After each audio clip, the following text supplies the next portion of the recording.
प्रणम्य शिरसा विष्णुं त्रैलोक्याधिपतिं प्रभुं।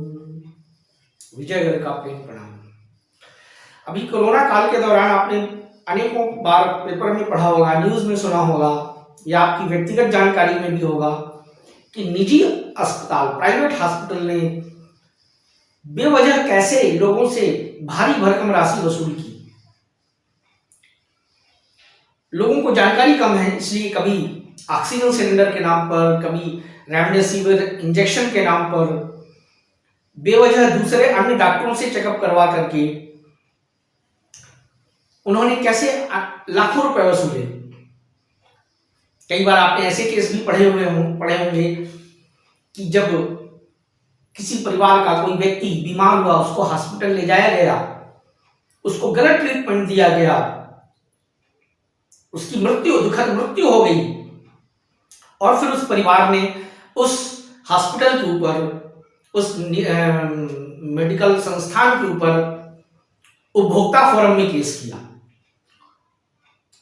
कई केसेस ऐसे आए, उपभोक्ता फोरम का केस दिल्ली तक गया, राष्ट्रीय स्तर के राष्ट्रीय उपभोक्ता फोरम में भी गया और वहां से लाखों रुपए का जुर्माना लगा उस अस्पताल पर और उस पीड़ित परिवार को देना पड़ा।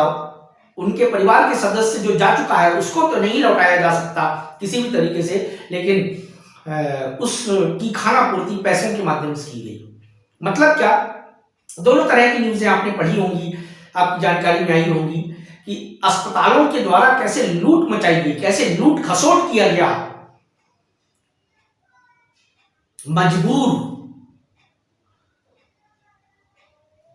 और ना जानकारी, अज्ञानता के कारण कैसे आम जनता की, कैसे सामान्य परिवारों की मजबूरी का फायदा उठा करके उनके प्रिय के जीवन के नाम पर कैसे उनसे मोटी रकम वसूली गई। लोगों के सामान बिक गए, घर द्वार बिक गए, गहने तक बिक गए, लेकिन इसके बावजूद भी बहुत परिवारों को अपने प्रिय को खोना पड़ा। और कई केसेस में फिर परिवार वालों ने, अगर थोड़ा सा जागरूक थे, थोड़ा सा समझदारी रखते थे, तो उन्होंने उपभोक्ता फोरम में केस किया। मतलब मरीज के द्वारा अस्पताल के विरुद्ध केस।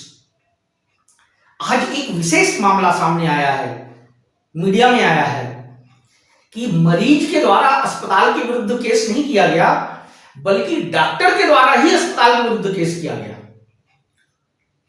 मेरे पास मीडिया रिपोर्ट्स हैं और मैं देख करके आपको बता रहा हूं ताकि कोई गलती ना हो। जी हां, गुजरात के वडोदरा में, गुजरात में एक बहुत चर्चित शहर है वडोदरा, वहां पर एक स्टर्लिंग हॉस्पिटल है। उस स्टर्लिंग हॉस्पिटल से संबद्ध एक डॉक्टर सोनिया दलाल जो कि एक पल्मोलॉजिस्ट हैं। पल्मोलॉजिस्ट मतलब जो श्वसन तंत्र के चिकित्सक होते हैं। डॉक्टर सोनिया दलाल ने वडोदरा के स्टर्लिंग अस्पताल पर केस किया। क्या आपको जानकारी है कब किया केस, क्या हुआ उनके साथ? पूरा विस्तार से मीडिया रिपोर्ट्स के अनुसार सुनिएगा। और डॉक्टर सोनिया दलाल ने वडोदरा के स्टर्लिंग हॉस्पिटल पर 20 करोड़, जी हां 20 करोड़ का दावा ठोका, तब जबकि उस स्टर्लिंग हॉस्पिटल ने डॉक्टर सोनिया दलाल को तकरीबन 1.5 करोड़ रुपए ऑलरेडी दे दिए हैं। एग्जैक्ट आंकड़ा है 1,41,68,427 रुपए। क्या बोला मैंने? स्टर्लिंग हॉस्पिटल ने डॉक्टर सोनिया दलाल को 1,41,68,427 रुपए दे चुके हैं। उसके बावजूद भी डॉक्टर सोनिया दलाल स्टर्लिंग हॉस्पिटल पर केस करती हैं। क्यों? क्योंकि उनका समझौता हुआ था दोनों के बीच में। मतलब एमओयू आपने सुना होगा, memorandum of understanding. MOU sign होता है दो देशों के बीच में, दो कंट्रीज के बीच में, दो कंपनियों के बीच में, कुछ नया करने के लिए या साथ में कुछ कार्य को करने के लिए। लेकिन यहां एमओयू साइन हुआ था एक हॉस्पिटल और उसके एक डॉक्टर के लिए।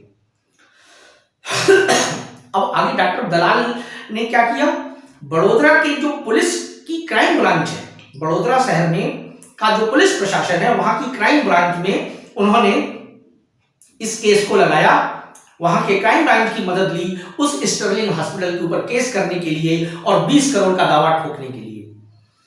अब विस्तार से डॉक्टर सोनिया क्या बताती हैं कि कोरोना तो 2020 में आया, उसके पहले 2018 तक, मतलब कोरोना काल के पहले भी उस हॉस्पिटल और डॉक्टर में के बीच में एमओयू हुआ था कि उस डॉक्टर के नाम पर मरीजों से पैसा वसूला जाएगा, फीस ली जाएगी, और अगर किसी मरीज की सर्जरी होती है, ऑपरेशन होता है, तो उसकी 80% राशि, उस पूरे ऑपरेशन कास्ट की 80% राशि सोनिया दलाल को दी जाएगी। अब डॉक्टर सोनिया दलाल ने स्टर्लिंग हॉस्पिटल पर आरोप लगाया है कि मेरे नाम पर कोरोना मरीजों से अस्पताल ने 20 करोड़ से ज्यादा कंसल्टेंसी फीस ली। स्टर्लिंग हॉस्पिटल ने मेरे नाम पर, मतलब डॉक्टर सोनिया दलाल के नाम पर 20 करोड़ से ज्यादा कंसल्टेंसी फीस वसूली, पर मुझे सिर्फ 1,41,68,427 रुपए दिए। अब सोचिए, एक शहर के एक हॉस्पिटल के एक डॉक्टर का ऐसा एमओयू साइन हुआ है, तो अब उस शहर, बड़ोदरा शहर में कितने प्राइवेट हॉस्पिटल होंगे, फिर गुजरात के पूरे अन्य बड़े शहरों में कितने हॉस्पिटल होंगे, फिर उस चीज को आप प्रोजेक्ट करिए हर राज्य में, उत्तर प्रदेश हो, दिल्ली हो, महाराष्ट्र हो, बॉम्बे हो, नागपुर हो, साउथ के हो, भोपाल हो, इंदौर हो, हर शहर में 3, 4, 5 बड़े हॉस्पिटल हैं। सोचिए कि इस कोरोना काल ने कैसे प्राइवेट अस्पताल और प्राइवेट डॉक्टरों को माला माल किया। मरीज का डॉक्टर के ऊपर, मरीज का अस्पताल के ऊपर केस करना तो सुना है, लेकिन मेरे जीवन में ये पहली बार है कि जब कोई डॉक्टर खुद डॉक्टर होकर के उसी अस्पताल पर केस करता है जिस अस्पताल से वो संबद्ध था। क्या लूट खसोट मचाई है, कहां है मानवता। हमारे प्रधानमंत्री मोदी जी कोरोना वॉरियर्स बोलते हैं, ठीक है बोलते हैं, लेकिन क्या सभी वास्तव में कोरोना वॉरियर्स थे? झूठे प्रकरण बनाए गए, झूठा डर परिवार को दिखाया गया कि इसकी सांसें जा रही हैं, इसका ये खराब हो गया, इसको ये लगेगा। बड़े दुख और बड़े अफसोस के साथ आपको बताना चाहूंगा, ऐसे ही एक प्राइवेट एलोपैथी हॉस्पिटल में मेरी अत्यधिक प्रिय मां का भी स्वर्गवास हुआ। मेरी खुद की मां अभी जनवरी 2021 में रायपुर के वीवाई हॉस्पिटल में मृत्यु को पाई। बिना कोरोना के भी उनको कोरोना साबित किया गया, और कैसे उनका जीवन समाप्त हुआ। मरना तो सभी को है, मैं भी मर जाऊंगा, मैं ये नहीं कहता कि मेरी मां अमर थी,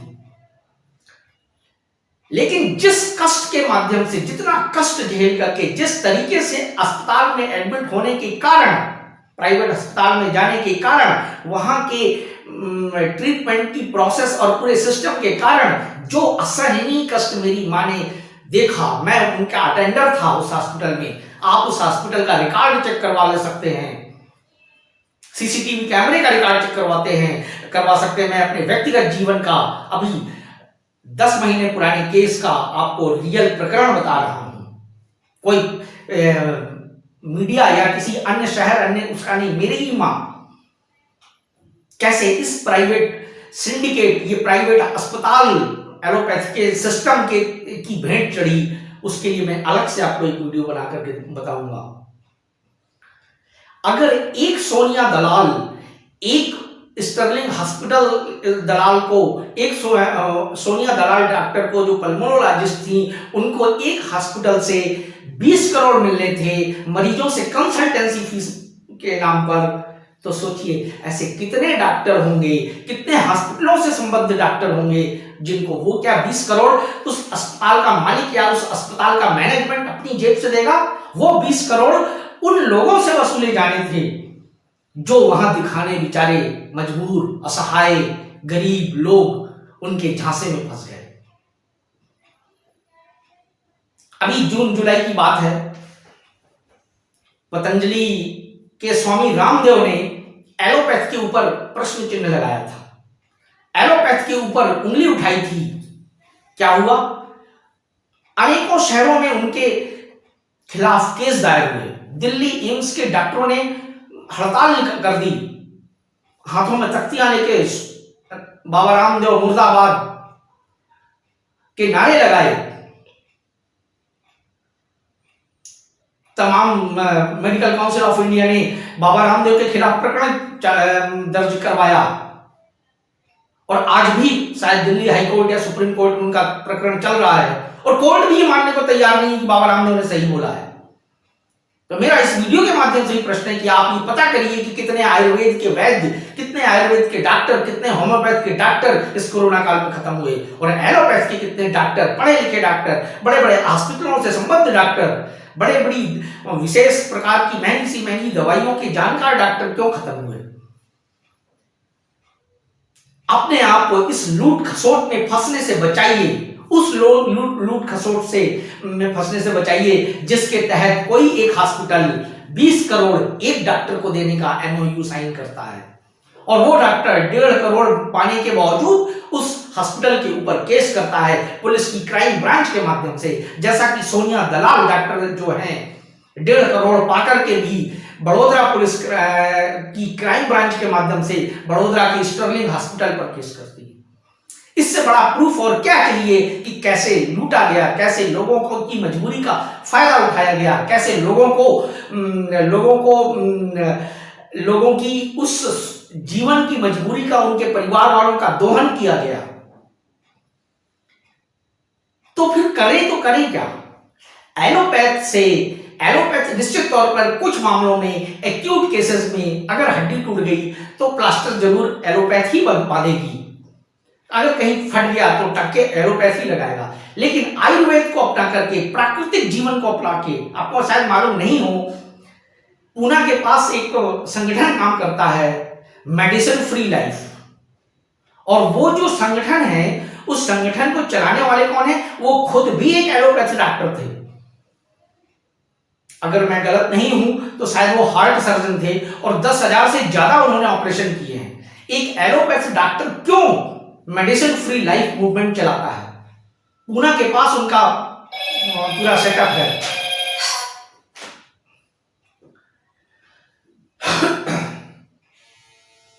क्या ये पर्याप्त उदाहरण नहीं है?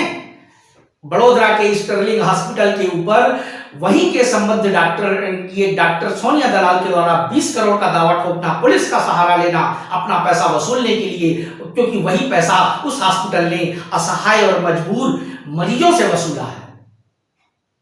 कब भारत जागेगा और कब भारत जानेगा? सच कब जानेगा भारत? सच कब मानेगा भारत? एलोपैथी हमको इसलिए आकर्षित करती है क्योंकि वो बाहर से आई है। आयुर्वेदिक से लोग इसलिए बचते हैं 90% लोग, क्योंकि वो हमारी खुद की है और ये हमारे डीएनए में है कि जो चीज अमेरिका करेगा, जो चीज ब्रिटेन में, पेरिस में, लंदन में बाहर से आएगी उसके प्रति हम आकर्षित ज्यादा होते हैं, उसको अच्छा मानते हैं। और जबकि वही अमेरिका में कितने लोग मर गए, इतना एडवांस मेडिकल फैसिलिटी, इतने एडवांस टेक्नोलॉजी, इतना जागरूक समाज, इतना एजुकेशन होने के बावजूद अब वहां के लोगों को नहीं बचा सके।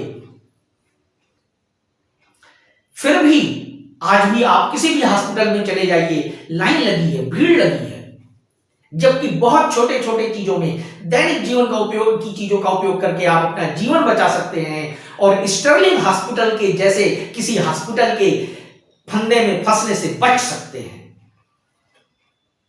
इससे बड़ा प्रूफ और क्या चाहिए कि कैसी लूट खसोट कोरोना काल में, कैसे मजबूरी का फायदा ये प्राइवेट हॉस्पिटल वालों ने, ये पूरे मेडिकल सिंडिकेट ने मचाई और कैसे लोगों को लूटा, जिन्हें ना दया आई।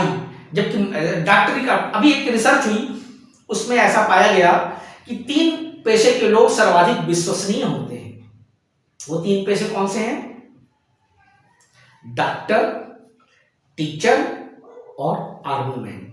मतलब डॉक्टर, शिक्षक और सेना के लोगों पे लोगों का सबसे ज्यादा भरोसा रहता है। इस भरोसे को तोड़ने वाले यही प्राइवेट हॉस्पिटल और यही एलोपैथ के डॉक्टर्स हैं।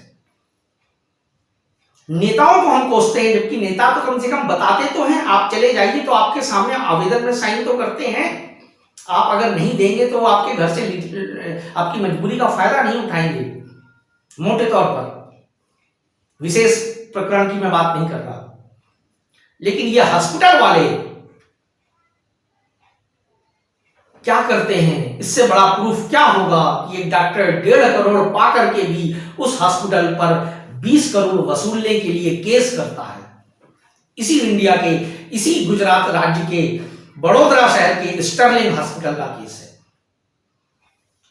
मेरे वीडियो का उद्देश्य आपको जागरूक करना है, आपको ये बताना है कि आप खुद को ऐसे किसी जाल में फंसने से कैसे बचा सकते हैं।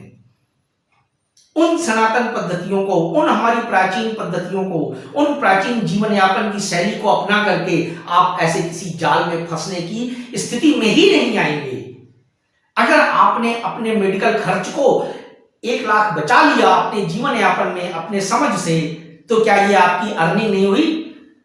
बचत भी एक प्रकार का धनोपार्जन है। अगर हमने अपने जीवन के में बेवजह के मेडिकल खर्चों को बचाया तो वो हमारी एक बचत ही एक प्रकार का धनोपार्जन है। वरना कैसे कैसे लोगों को लूटा गया है कि जो हॉस्पिटल एक डॉक्टर को 20 करोड़ दे रहा है तो उस हॉस्पिटल में कितने डॉक्टर होंगे, और ऐसे सर हॉस्पिटल में कोई ना कोई पल्मोलॉजिस्ट अटैच होगा और कितने करोड़ रुपए का गोलमाल किया गया, लोगों को लूटा खसोटा गया। उस पद्धति को, उस सिस्टम को जानिए जिसके तहत आप ऐसे किसी षड्यंत्र में, ऐसे किसी जाल में, ऐसे किसी झांसे में फंसने से बच सके। वो परिस्थिति ही ना निर्मित हो कि किसी स्टर्लिंग हॉस्पिटल के दरवाजे आपको जाना पड़े। ये केस अपने आप में एक बहुत बड़ा उदाहरण है, जहां एक मरीज नहीं है, जहां एक डॉक्टर ही एक हॉस्पिटल के खिलाफ सारा सच बताया, सारा सच उगला कि कैसे कंसल्टेंसी के नाम पे 20 करोड़ मिलना था, सिर्फ कंसल्टेंसी के नाम पर, कोई ऑपरेशन और या वो अन्य चीजें नहीं।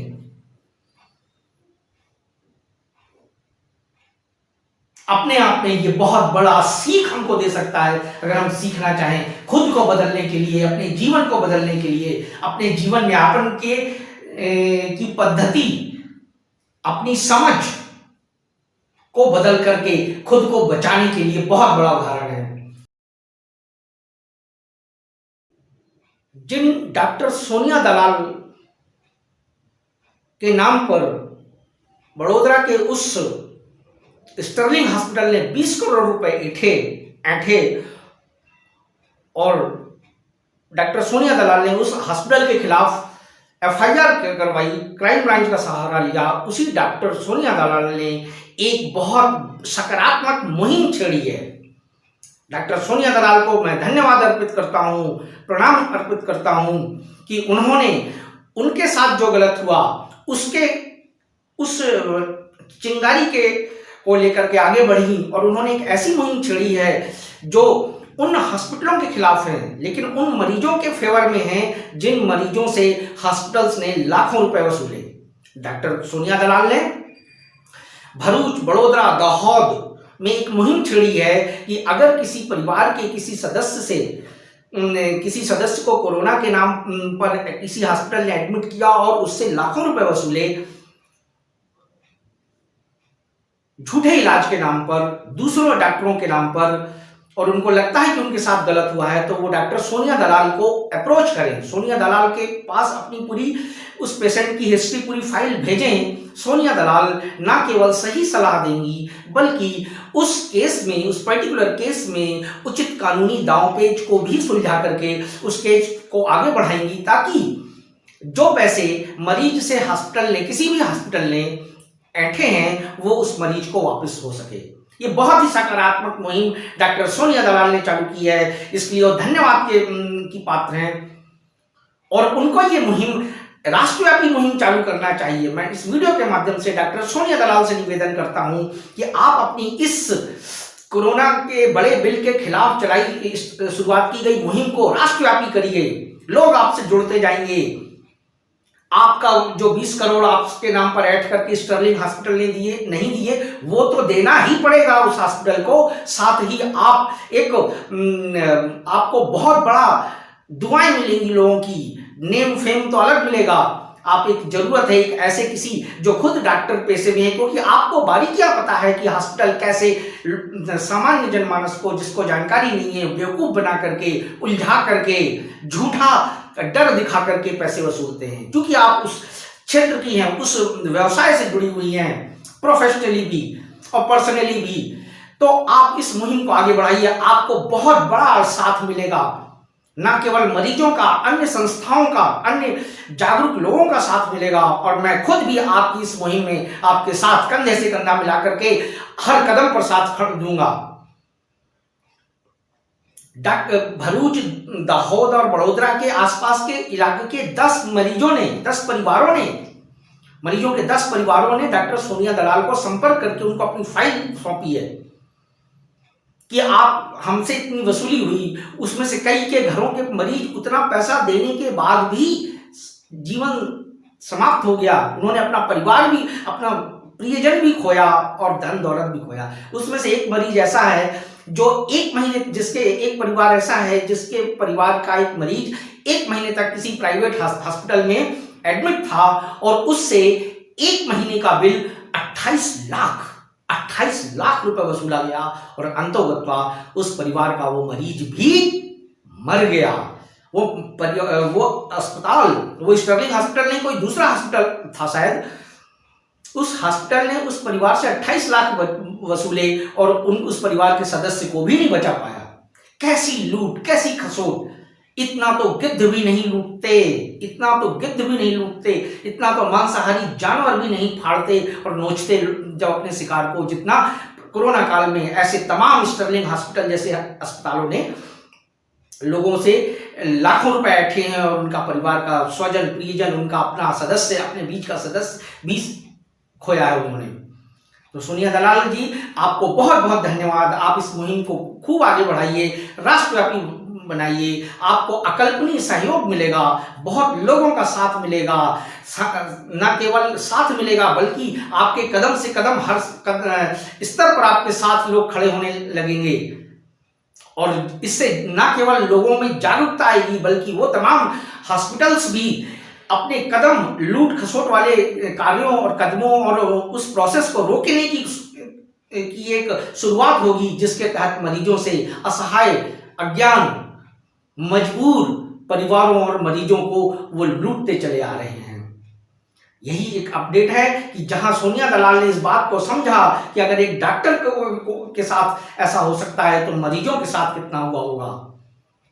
और वो 28 लाख जिससे एक मरीज के परिवार से लिया गया, उस परिवार का सदस्य भी खो दिया, वो केस सोनिया दलाल आगे बढ़ाने वाली हैं। और ऐसे 10 की खबर मुझे है, ऐसे ना जाने कितने परिवार उनसे अप्रोच करे होंगे। बस मेरा यही निवेदन है डॉक्टर सोनिया दलाल से, आप अपनी इस मुहिम को रोकिएगा मत, आप इस मुहिम को राष्ट्रव्यापी बनाइए। बहुत लोगों का साथ मिलेगा। आपको बहुत बहुत धन्यवाद। नमस्कार।